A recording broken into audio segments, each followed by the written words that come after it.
또 27절에서 10계명 중 7계명인 간음하지 말라라는 계명을 말씀하시는데, 실제적인 간음을 저지른 것 말고도 생각조차, 음욕을 품는 것조차 간음이라고 말씀하십니다. 여러분, 한 사람이요, 단 한 번의 불륜 행위를 저지른 것만으로도 이혼의 사유가 됩니다. 불륜을 저지른 것으로 인해 배우자에게 얼마나 큰 상처를 줍니까?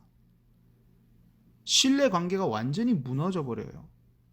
더 이상 무슨 말을 해도 그 사람을 믿을 수가 없어요. 관계가 완전히 깨져버려요. 같이 산다 하더라도 관계가 회복될 수가 없어요. 원래 이전으로 그 관계가 돌아갈 수가 없어요. 목회자가 만약에 불륜을 저지른다 해보십시오. 당장 사임해야 돼요. 뭐 말할 거 뭐 있습니까? 당장 사임해야 돼요. 그렇죠? 불륜을 저지른 목사님의 말씀을 어떻게 듣고 앉아 있을 수 있겠습니까? 여러분, 심지어 대통령까지도 불륜을 저질러서 잘리잖아요. 미국 클린턴 대통령이 대통령 자리에서 내려와야 됐던 이유가 뭡니까? 불륜을 저질러서 그런 거잖아요. 불륜을. 그렇죠? 그러니까 우리들 중에 만약에 생각을 해보십시오. 우리의 불륜 행각이 밝혀진다면 우리 더 이상 교회에 출석을 어떻게 합니까? 사람들 얼굴을 어떻게 봅니까? 그렇게 큰 게 불륜이고 간음 아닙니까? 그런데 사람에게조차 얼굴을 들 수 없는 교회 교인으로 우리 불륜을 저질렀다고 해가지고 밝혀져가지고 하면 교회에 나올 수가 있습니까? 그렇죠? 근데 사람 얼굴 보기도 힘든데 하나님의 눈은 하나님의 얼굴을 어떻게 보겠습니까? 그런데 그런 불륜을 우리는 정말 수도 없이 저지르지 않습니까? 하나님께 우리가 나아가서 예배를 드리고 기도를 드린다라는 것, 사실 불가능한 거예요. 하나님의 얼굴을 우리가 볼 낯짝이 없어요. 그렇죠? 하나님의 눈에 있어서는 우리가 그렇다라는 거야. 우리들 가운데 하나님께 예배 드리러 나올 수 있는 자는 아무도 없습니다. 또 하나님께서 33절에서 10계명 중 9계명을 말씀하시는데, 원래 9계명이 내 이웃에게 거짓 증언하지 마라. 근데 이게 거짓 증언이 단순히 법정에서만 하는 게 아니라 맹세까지도 해당하는 거예요. 맹세. 우리 그 당시 유대인들은 하나님의 이름을 걸고 나 하나님의 이름으로 내가 한 말이 사실이라는 걸 맹세. 진짜야, 내 말이 진짜야 라고 말하기가 깨름직하니까 그것을 하늘을 걸고 또는 땅을 걸고 맹세를 했어요. 그러면 좀 덜 깨림직하잖아요. 약간의 거짓이 숨겨져 있어도 덜 찔리잖아요. 하나님의 이름으로 내가 맹세라고 하는 것보다 하늘을 걸고 또는 땅을 걸고 라고 말하는 게 낫잖아요. 이게 훨씬 덜 깨림직하지 않습니까? 근데 이게 단순히 맹세할 뿐 아니라 우리의 모든 말과 행동에까지 관련되어 있는 거예요. 여기서 예수님께서 말씀하시는 것은 조금이라도 거짓된 삶을 살지 말아라. 왜냐하면 우리가 하는 모든 말과 행동을 하나님께서 다 아시기 때문에 그런 거예요. 여러분, 그렇다면 이 계명에 비추어만 봐도, 9계명에 비추어만 봐도 우리가 얼마나 많은 죄를 짓고 있습니까? 우리가 하는 행동이 다 거짓이잖아요. 거짓. 얼마나 쉽게 거짓말을 합니까? 39절에 나오는 오른뺨을 치면 왼뺨을 돌려대라. 오른뺨을 맞는데 누군가 여러분에 대한 험담을 퍼뜨렸다. 여러분에 대해서 안 좋게 이야기를 한다. 그러면 내가 잘못한 것도 아닌데 이거 말도 안 되는 일이잖아요. 그 사람 가서 멱살 잡고 붙잡고 싸워야죠. 너 도대체 왜 그랬냐고. 근데 예수님 뭐라고 말씀하세요? 왼뺨을 돌려대래요. 내 속옷을 빼앗아 가려는 사람에게 정당한 이유가 아니라 내 속옷을 마구 그냥 사기쳐서 갖고 가려고 그래요. 그런 그 사람에게 겉옷까지 내주래요. 억지로 오리를 가자고 하면 심리를 가주래요. 달라고 하는 사람들에게 그냥 주래요. 야, 뭐 그러면 이거는 진짜 그리고 원수를 사랑하라. 우리의 힘으로는 사실 이 법들을 지킬 수가 없어요. 그렇죠? 그러니까 오늘 말씀에서 우리는 다음과 같은 사실을 깨달아야 될 줄로 믿습니다. 첫 번째, 결론적으로 그러면 이 말씀을 통해서 우리가 알아야 되는 것, 우리는 하나님을 기쁘시게 하기는커녕 도리어 하나님을 심히 분노케 하는 모습으로 살아가고 있다라는 거예요. 하나님께서 당장 우리를 멸하신다 해도 아무런 변명조차 할 수 없는 모습으로 살아가고 있다는 거예요. 하나님의 율법이 이렇게 높습니다. 하나님이 우리를 바라보시는 눈이 굉장히 엄격합니다. 안 그러시겠어요? 완벽하신 분인데 하나님의 눈으로 우리는 바라보실 때 우리는 우리 손에 수없이 많은 피가 가득하고 입과 발에 보복에 빠르고 어떻게 해서든지 내가 당한 것 그대로 돌려주려고 하고 너무나 많은 말로 사람들의 상처를 주고, 그러니까 우리의 인생이 그냥 악한 게 아니라 죄를 좀 짓는 정도가 아니라 심각한 그런 형벌을 받아야 되는 바로 그러한 입장에 우리가 서 있다는 거예요. 살인죄만 해도 그렇잖아요.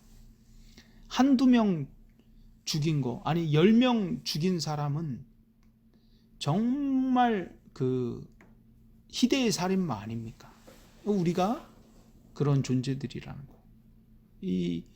이 마태복음 5장을 통해서 예수님은 율법의 본의, 율법의 본래 용도, 율법이 통해서 우리가 얼마나 심각한 죄인인지, 원래 율법이 그런 의도로 사용되어야 하는데 원래 의도의 목적대로 돌리셨어요.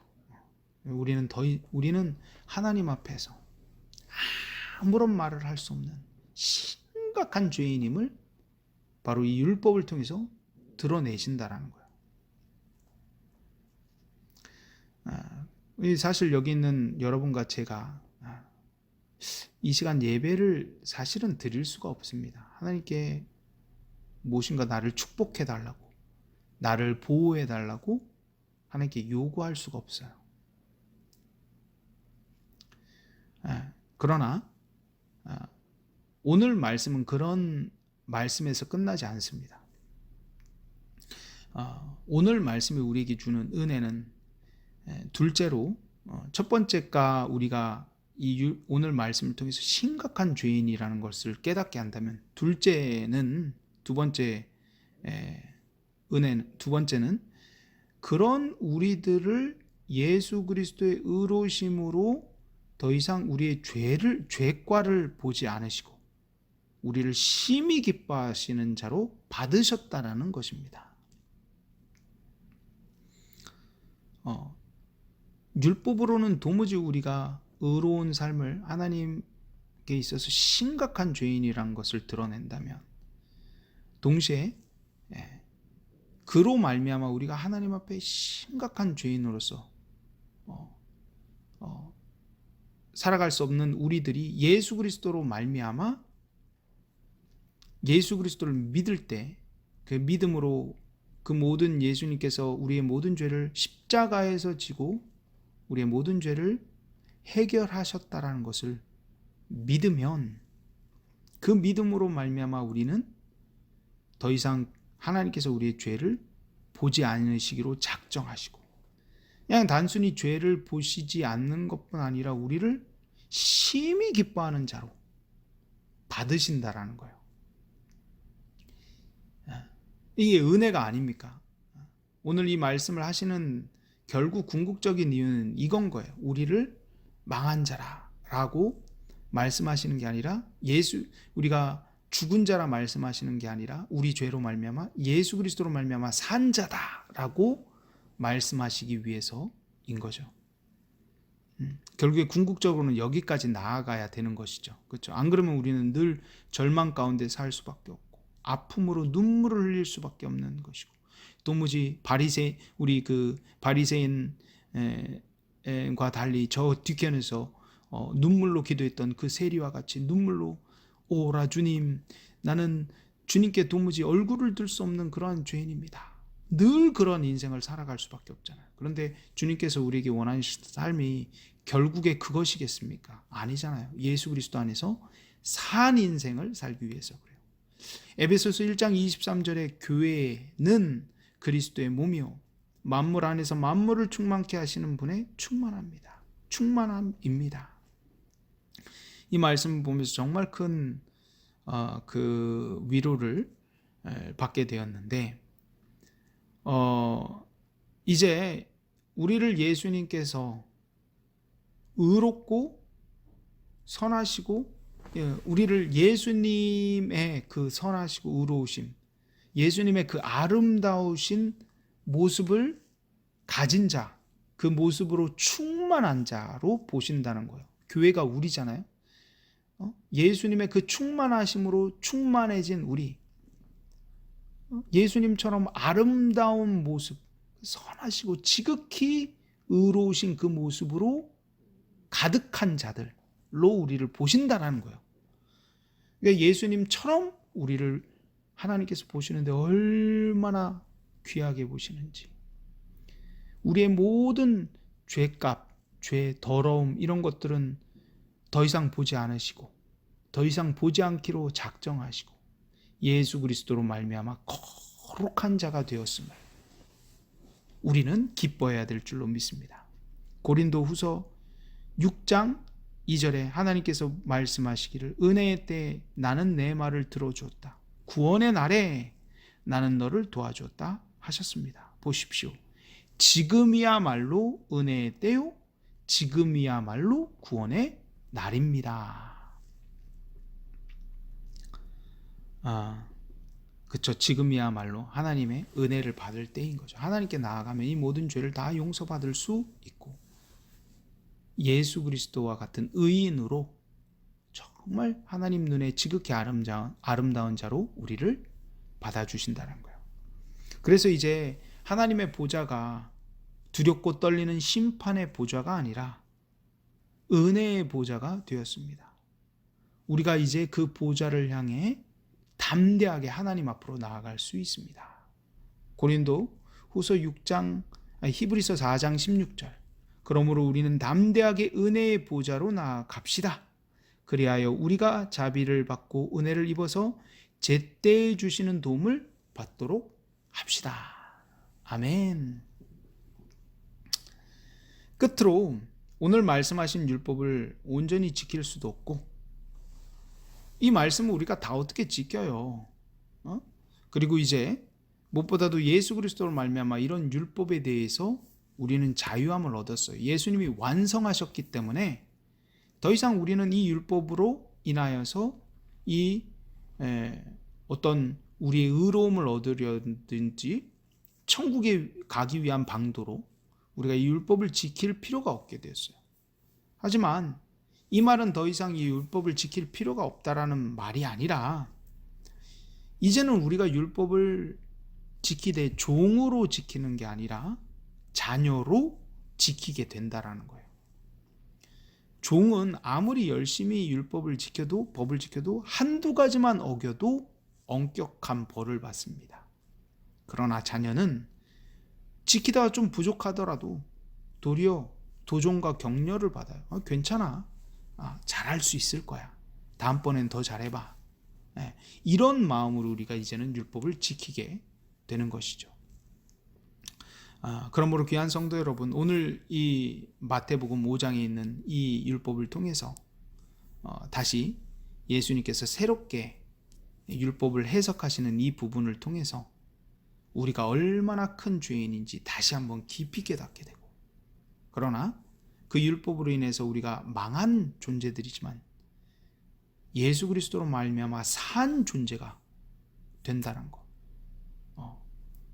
그리고 이제 하나님이 주신 이 율법을 더 이상 무거운 짐으로 지키는 게 아니라 기쁨으로 하나님이 우리에게 주시는 그런 하나님을 기쁘시게 하는 방도로서 우리가 지킬 수 있게 되는 것입니다. 그래서 귀한 성도 여러분, 오늘 말씀을 통해서 그런 귀한 하나님이 주시는 이 말씀을 우리가 조금 더 묵상하는 시간이 되기를 주님의 이름으로 축복합니다. 아멘.